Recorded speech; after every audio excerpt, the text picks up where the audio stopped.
Cross-cultural relationship is a very good way for people to understand different culture and to learn people from different countries.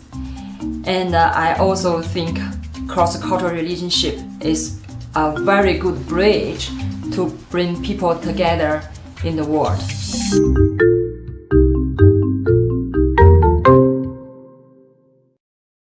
大家看到的这位女士就是作家李小燕，她的很多著作都是谈论中西婚姻，而她自己本身就在经历着跨国婚姻。欢迎收看本期中华电视。这个星期，我们来共同关注当今社会一个热点话题：跨越文化的爱情。时下，越来越多的人们寻找生活的另一半时，已经并不仅仅局限于同一种族，而是完全打破了文化背景的界限。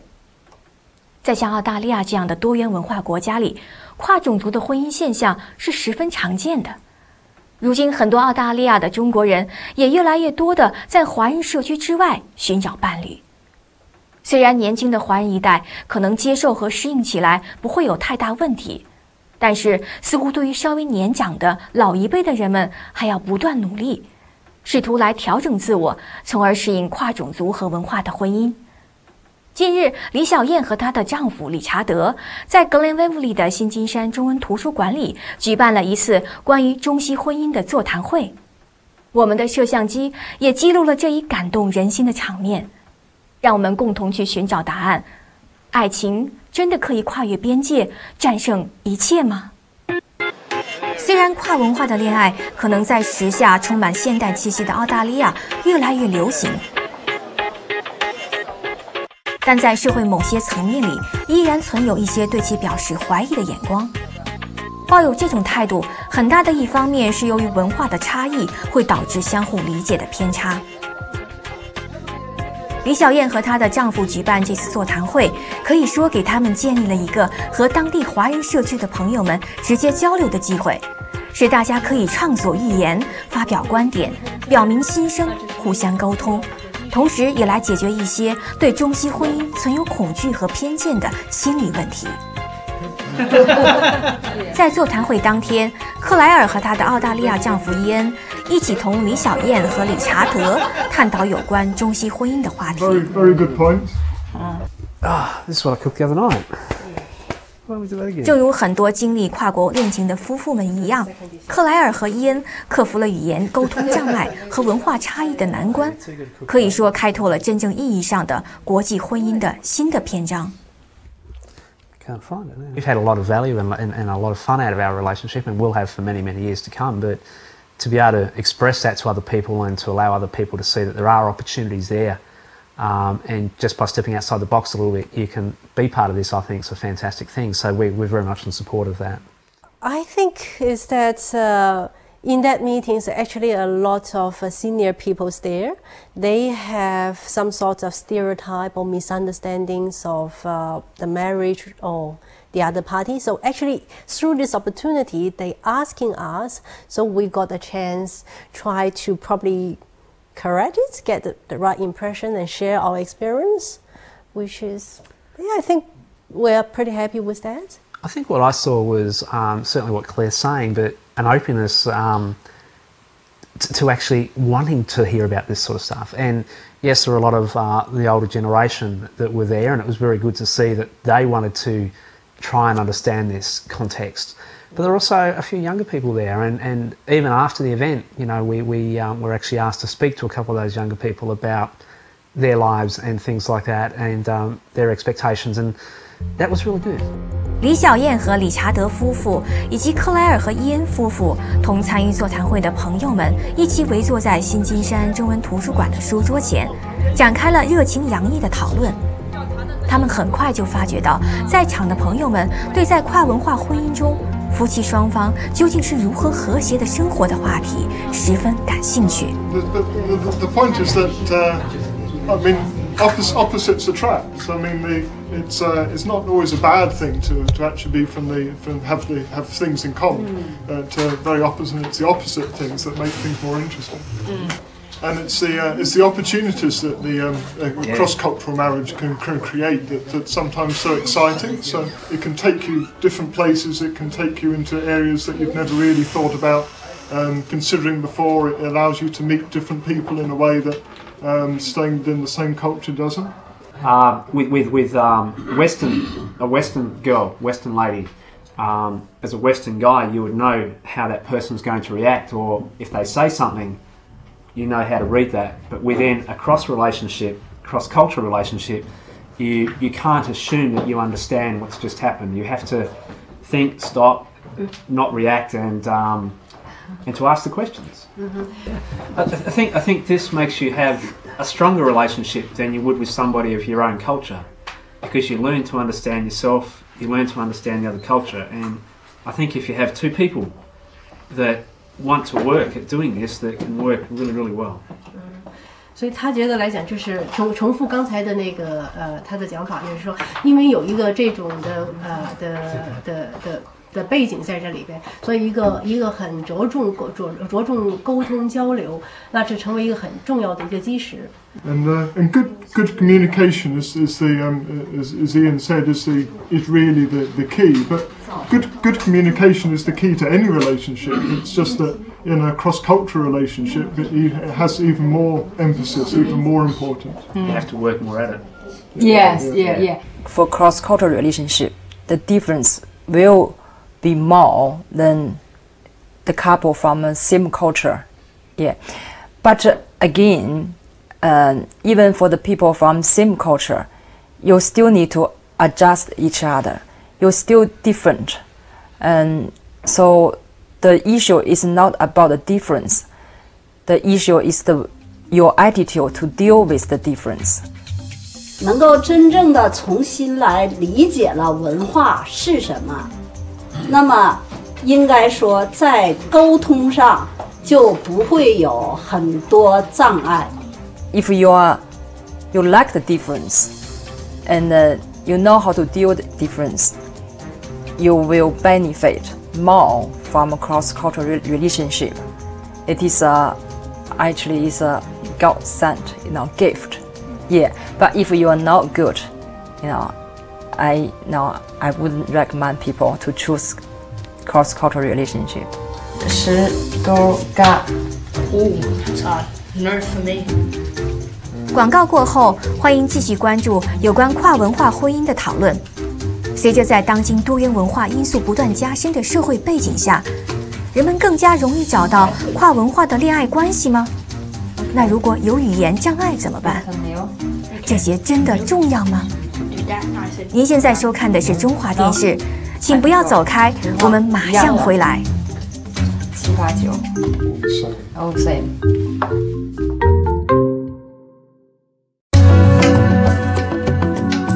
I never thought I would end up marrying a Western man, so I always think that I'm very much into Chinese culture.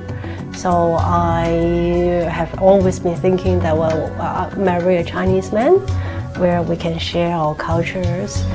So meeting Yan is a surprise, but I think it's a faith. Yeah. So but when things happens, it just happens. When you met the right man, and every other things is not important. I think it's important to say that relationships aren't about words, and it's not about culture. It's about the people. And culture and words are just two parts of many parts that make up a relationship. And too much emphasis is put on words or culture. They're just two segments. Exactly. Yeah. From a language perspective, look, it's great to be able to communicate, to say hello. My family, or Claire's family, our family, are spending time with me now. In fact, every night my mother-in-law spends half an hour with me. We're reading Chinese kids books at the moment. Great. But it's learning. It's learning the language and the culture, and I think visiting China sort of helps to facilitate that. 坐在那里，大家都很高兴，看着人都很高兴，但是听不懂说什么话，就很难受。最后就觉得在那实在没意思可做了。不过慢慢的，他已经基本上 OK 了，就是说他现在能听懂一点人家讲中文讲什么意思。然后呢，在那坐一会儿呢，坐1个小时2个小时，大家都讲中文，他也不觉得是好像对他的一种不礼貌。因为开始的时候他觉得好像大家都讲用中文不讲英文，就把他给撇在一边了。等我到捷克去了以后呢，我发现你真是这样子的，这种感触非常的深。因为那个他们家吃饭的时候，一大抓子人坐在那里都讲捷克话，我在那里坐着不知道该说些什么，讲些什么，也不知道做些什么东西。很冷落的，只是说是跟我。虽然语言交流的障碍是一个很明显的问题，但它其中似乎又有一些简单而富有创意的克服方法，就像理查德和他的岳母一样。他们发现了一些有意思的解决办法。It actually worked out fairly easily with Xiao Yan's mother. Sign language was the international language of communication. 他说其实很简单，我跟小燕的妈妈处的很简单，我们经常打手势，不会说就用手势比划。And really, it was just a question of being able to do some things together around the house. I think actually helping to make some beds together was a very good experience of working together, but not needing to use language. 他说就是我们会找一些我们能一起做的事情在一起做，不用语言的事情，比如说那个他有时候要为我们家要做床。然后呢，跟我妈妈一起，我妈妈呢也对这也感兴趣，她会告诉他应该这么做那么做，然后就比划，然后他们俩一起共同做这个床。And I couldn't really convince Dawn's mother that with language, so really it's just a matter of convincing her with body language and the way that I behaved and the way the way I did things, and she could see that that I was a good husband. I agree with what my colleague's saying here. A lot of it's about body language and about feeling. It comes from here, not from here. And 就是他非常赞同这瑞士刚才说的是，很多的时候是心是怎么样，所有的表现是从心，并不是出自于口，是出自于心。而且这是身体语言。We're a little bit different. Claire's parents speak some English, but I sing and Isaac. Claire has like 2 lots of parents. The other lot don't speak English. And it really is. It's about feeling. It's about expression and understanding differences. Yeah. 所以他跟他说，我们的情况的话是，我父母来讲是住在澳洲，是能说一点英文，但是呢，我自小的时候，实际上我就去了香港，我是跟我叔叔婶带我大的。那么我叔婶呢，他们是不讲英文的，所以对他来讲呢，是我有两对父母啊，他呢是跟我父母的话还可以用英语做一些沟通，但是跟我的叔婶的话呢，就完全没有没有办法用语言沟通，所以基本上来讲呢，就都是身体语言。With Westerners, we show feelings and acceptance by touching, tactile. With the Chinese, they don't necessarily do this. They show it by cooking or by other mediums, and so you have to learn to understand the other signs. Yeah. 所以从他来讲呢，是说，在西方人来讲呢，是说他们表达他们的感情的话呢，他们可能是用身体语言呢，或者是大家拍拍，这是像拥抱啊、拍拍，这是这种身体的接触来表达他们的感情，或者他们的感觉。但是呢，中国人来讲呢，我们并不是是像他们西方那种热情的表现自己的，但是我们是另一种方法，比如说我们常见的就是说我们怎么做好吃的是用这些的其他的方式来表达他们的感情，所以他觉得是说必须呢是从他的角度来讲，是大家彼此的去了解对方是怎么样去表现的表达。 So sometimes I cook for Claire's parents, sometimes they cook for me. They touch me a little bit more now too, so it's a combination. We mix. 所以从他呢，有时候呢，他给我父母做饭啊，有时候我父母做饭给他吃。所以呢，现在我父母来讲呢，是也更多的用身体来表达他们的感觉和感情。虽然一些保守的政治家和其他某些人对澳大利亚的多元文化主义的价值观提出了质疑。但是时下有很多大力支持跨文化婚姻的夫妇，他他们亲眼目睹了文化多样性给他们日常生活带来的好处。伊恩和克莱尔夫妇就是一个很好的例子。他们坚信，生活在多元文化的社会中，十分有利于他们的婚姻关系。I think it certainly does. Yeah, I tend to agree with that. Yeah, because Australia is being well known being a multicultural. People live together. Yeah, so even though that they might or might not know each culture very well, but we have more open-minded to listen or to accept people from different culture. I think that's right, and there's no discrimination when you go into a restaurant or anything along those lines, because again we're so used to multiculturalism here that you can be in a restaurant with 20 different nations or different cultures at any one point in time. So I guess in that regard you're probably exactly right. Society does assist that. 其实现在这个社会越来越是一个多元的社会，融合的社会。你再过10几年、20几年、50年，你说什么是纯种的中华文化，什么是纯种的英国文化，可能已经都被国际化了，完全是都国际化了。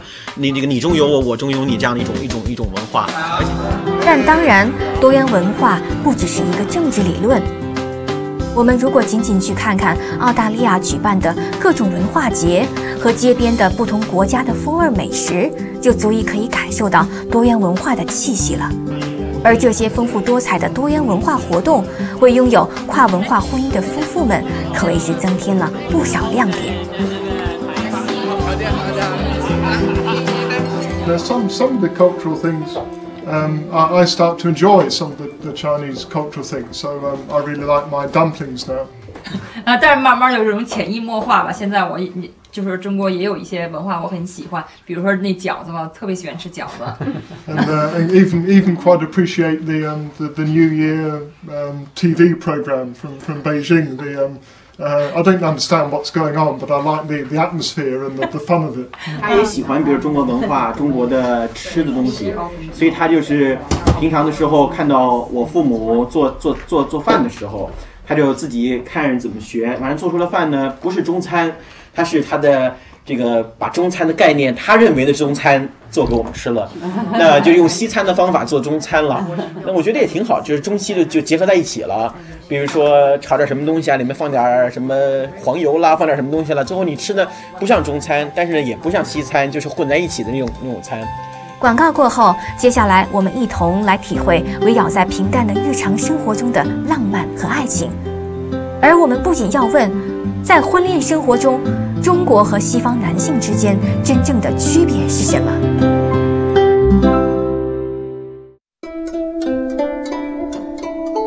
晒太阳，太阳出来。作家李小燕是一位研究跨文化婚恋关系的专家，她写了很多关于跨文化婚恋的话题的著作。同时，她还建立了一个网上跨国婚恋的约会服务中心。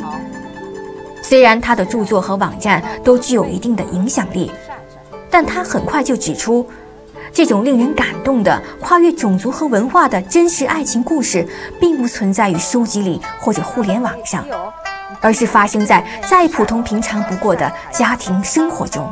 妈妈再重新念一遍这个。We know, the society is formed by the family unit, yeah, and so if the family became a multicultural, that means the society will become a multicultural. It is from what I'm talking is from ordinary people's life, from day-to-day life, and now we're just talking about now the different culture married together. It's not just you have Chinese culture, you have Western culture, you have your festival, we have my festival. We're talking about married together. Now to reach that level, it's a cross-cultural relationship. It's a good way now for people to reach that level, to see the real life of different culture.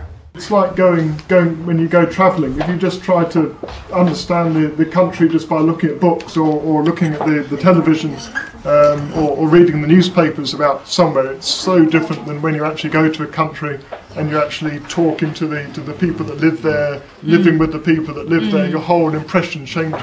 I think it's very good in our way people sit together, use cross-cultural relationship as a way to like people to see the real of the culture, to see the culture, the reason behind.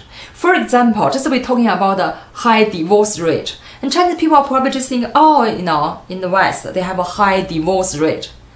But they haven't seen the marriage quality in the West. Yeah, they have a high divorce rate, but in the meantime, the marriage quality is high as well. They haven't seen the people have spent lots of effort to improve the marriage quality, which is doing much advanced than people in China.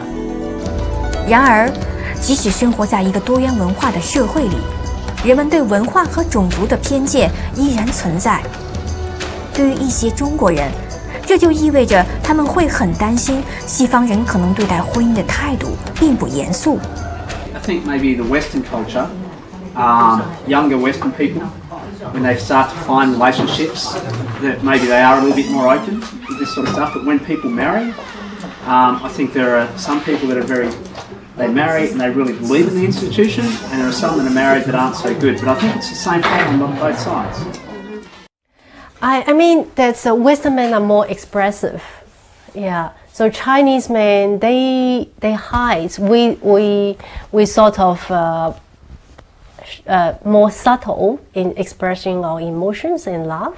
So they might love you deeply and do everything he can for the family as a whole, but it's not very often he will say I love you. Yeah, and showing you as affection. So we're comparatively speaking, Chinese men we are more subtle. 但当然，如果有一件事情大家都明白的话，那就是在任何的婚恋关系中，都需要双方共同的努力和付出。而跨文化的婚恋关系同样也是如此。Just to thank you for inviting us along today. I guess it's been very interesting. I think relationships in any culture, even the same culture, it takes work, and everybody has to work on it. A cross-cultural relationship, it actually adds a lot more colour and flavour and opportunity in it. It's just a matter of working with it with everybody. 首先呢，他说想感谢是徐老和各位邀请我们到这里来从来分享我们的经验在婚姻的来讲呢，他说这婚姻呢实际上都是一样的但是呢跨国婚姻的话呢是有更多的色彩更多的味道但是所有的婚姻都是一样的，都需要是认真的去经营的。谢谢各位。随着生活在澳大利亚的华人们逐渐融入到更广泛的主流社会中，同时中澳两国之间的友好关系也在不断加深，越来越多的中澳结亲的现象是不可避免的。虽然有些人永远也不会习惯这种想法，但是似乎爱情几乎肯定可以把两种文化连接得更加紧密，而这很大程度上讲只能是一件好事。I think what's also very important is not letting go of your own culture.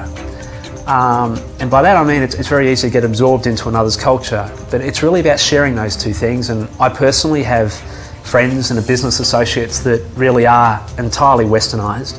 And so I still embrace my culture away from our home and our relationship by some of my business dealings and by some of my friends, as Claire does with her family and her friends. And we sort of bring all those together. So don't lose your own identity. Keep that because it's strong and it's solid. But try and work towards a combined identity between you. Fascinating. We hope that helped to clear up a few issues for you. 以上嘉宾们的讨论实在是非常值得耐人寻味。我们也希望电视机前的您能够有所收获。不过当然，如果您有任何进一步关于跨文化婚恋关系的问题，您可以直接通过李小燕的网站 Asian Promise 忠诚国际婚姻交友和她取得联系。中华电视随后将陆续播出展现跨文化婚恋主题的6集特别系列纪录片《爱无边界》。我们将为您讲述生活在墨尔本的4对经历着跨文化婚姻的夫妇的真实故事。他们的生活有哪些不同寻常的地方吗？让我们一起期待，他将于9月份和您见面。请您锁定频道，关注中华电视。感谢您的收看，我是奇妙，这里是中华电视，我们下次节目再见。